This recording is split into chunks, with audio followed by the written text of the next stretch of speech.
Welcome to Coleman Report Live. I'm Bob Coleman, and we're talking Main Street and the small business lenders who help it grow. Lance Sexton, good to see you. It's just you and I today. Mr. Riosti is called away on deadline for his real job.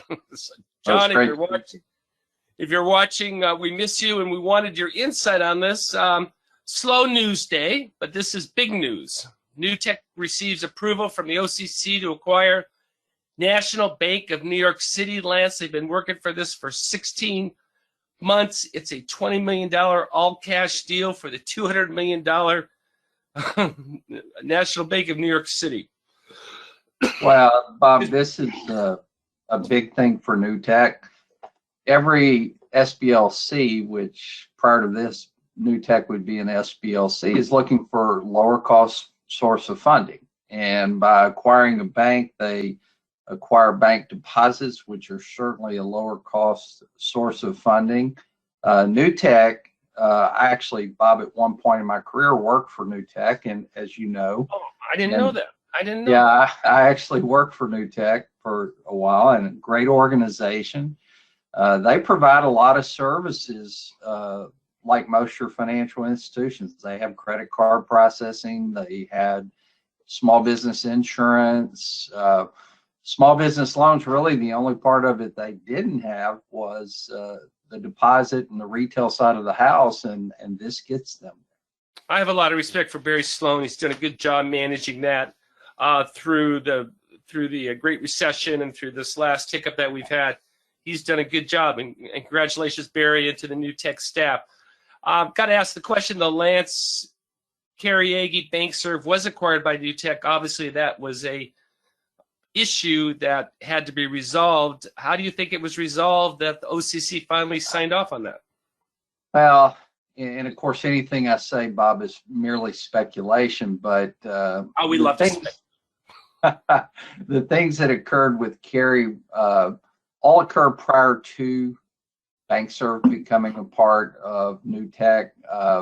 I'm sure they had to answer some questions, but honestly, under Newtek's watch, under Barry's watch, those events had already occurred prior to.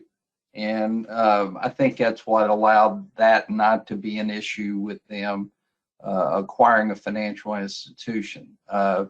You know, the people at Newtek, very stand-up people, very solid. Well, they had to get OCC approval, but they also had to get SBA approval, and SBA certainly would not have signed off on it, given the BankServe circumstances. That they didn't feel that.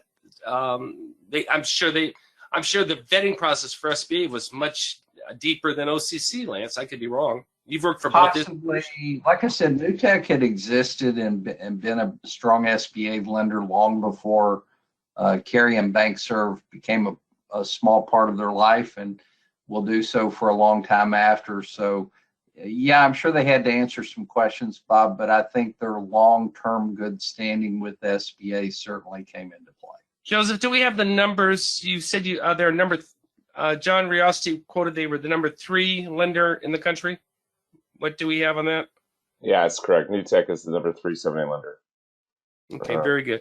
Well, I think this, Bob, right now in this environment is huge because you know, non-bank lenders were relying on sources of funding like Fed funding and borrowing money from other institutions to fund their SBA loans. And while deposit account rates are up, they're not up as much as interest rates on loans are. So they got a great new low cost. I see this as an opportunity for Newtek to become stronger and even more profitable. Well, Lance, you nailed it. The problem with SBLCs is funding.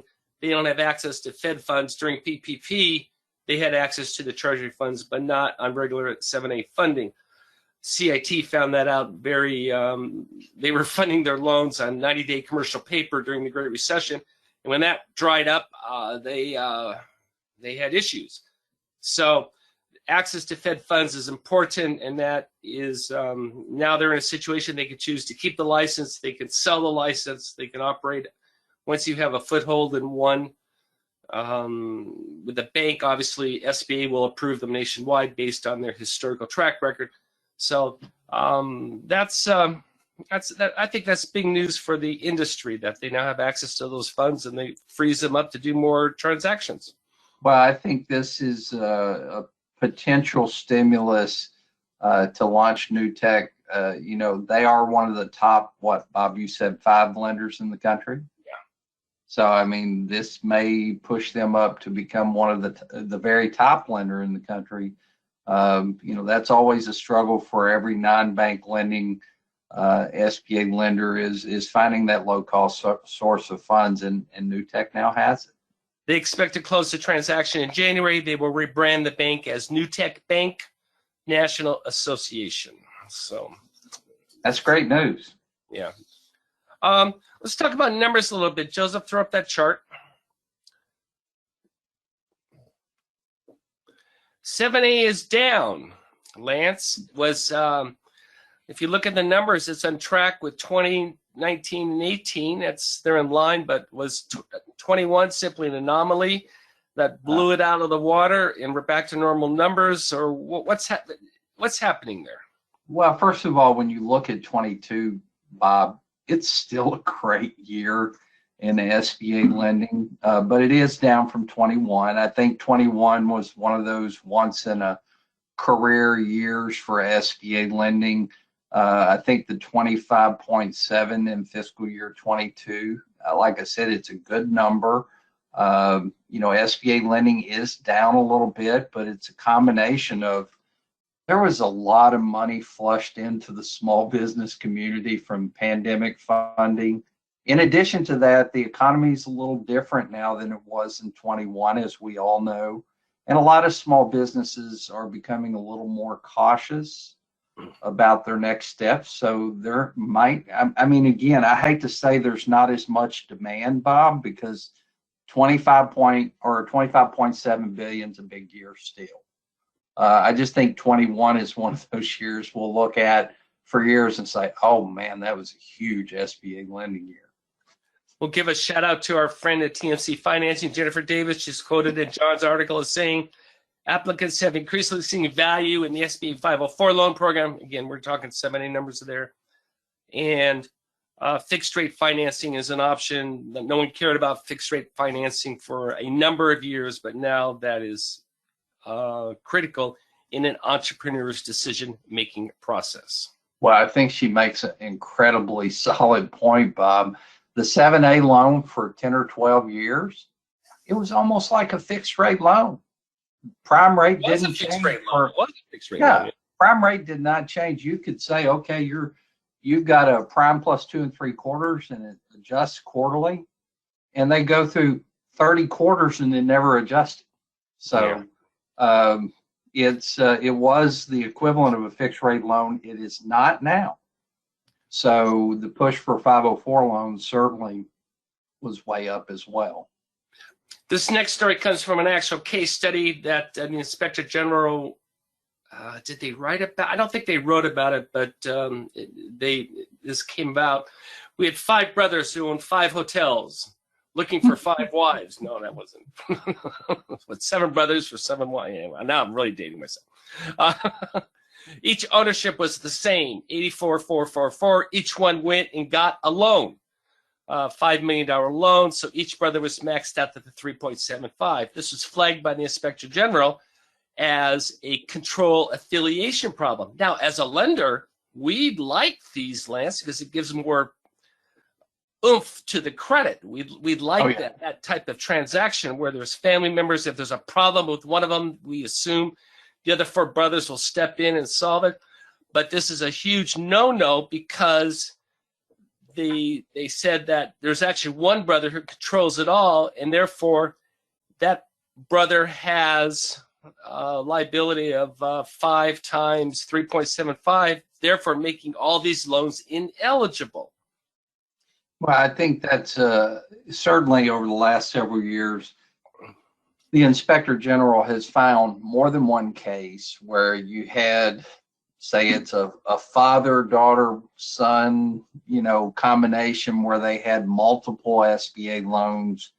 The father was the financial strength, or it could be a mother. It doesn't matter, either or. they were the financial strength, they were the managerial strength, but they, allowed their children to have a significant ownership position. They took a minor position, and the reason they did that is so they could get multiple SBA loans. And certainly that's why a couple years ago, I forget exactly when it was, Bob, when we put a loan in E-Tran, we're required to reflect 100% of ownership, because they're trying to vet out and catch these potential issues like this. And that's why for a while Sacramento was saying we want to have the financial statements of the siblings and of the kids, and that of course causes problems. Now that is in the new proposed rule that we're doing away with that. We're making affiliation easier. But Lance, if this came across your desk, you would want all those financials and all those 4% owners. And I know your thought, you're going to demand a guarantee from them. Oh, Bob, anytime you've got a minority owner that has the best financial statement in the group and represents, for instance, we always talk about equity injection, which, sourcing and improving the equity injection is so important in protecting your SBA guarantee.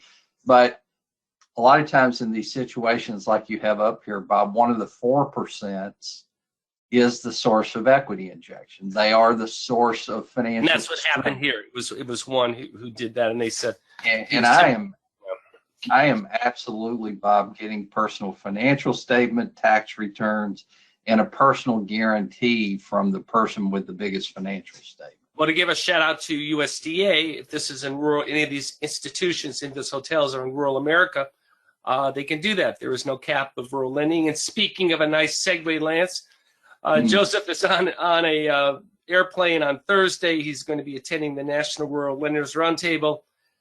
Joseph, you're going to give us some footage on that? Yep, plenty of interviews with the Congressman Bishop. Joseph, go through the agenda real quick. Who's speaking? Congressman Bishop, I think he's out of Georgia. Right, he is. Stanford Bishop, he's yes. speaking, and then Senator, I need to look him up, but I'm going to come back with a ton of interviews and some good stuff from this. So it'll be fun to see everyone. It's been a couple years since we've been. So and it's not too late to register. It is a free event. You've got to pay your own way to get there. They also have the national office, so you can meet the national office people. They do a nice job on bringing updates of what's happening. And there's nothing better than D.C. in the first week of December, Lance. Hey, Bob, I'll just encourage everybody. It's a great program, great speakers. I remember Senator Reich a couple years ago. Fantastic discussion of small business, great time to interact with your fellow lenders, and experiencing Washington in December. On my social media, it was showing historical things, and I was talking about it before we came on. Bob, Joe, and I have experienced some really interesting things in Washington, D.C. Well, we still love the speech by then Senator Saxby of Georgia, talking about rural Georgia. He says, if you wear it, smoke it, or eat it, we grow it. That's awesome. Well, very good. Hey, that's all we have for today. We're going to cut it short. Thank you very much. We'll talk to you on Friday. Thank you for joining us today for Coleman Report Live and for supporting America's Main Street, one entrepreneur at a time. Have a great day. Thank you for joining us today for today's episode. If you like today's content, hit that subscribe button to subscribe to our channel and click that bell icon to get notified about our latest videos. Thank you again for joining us today and for supporting America's Main Street, one entrepreneur at a time. Catch you next time.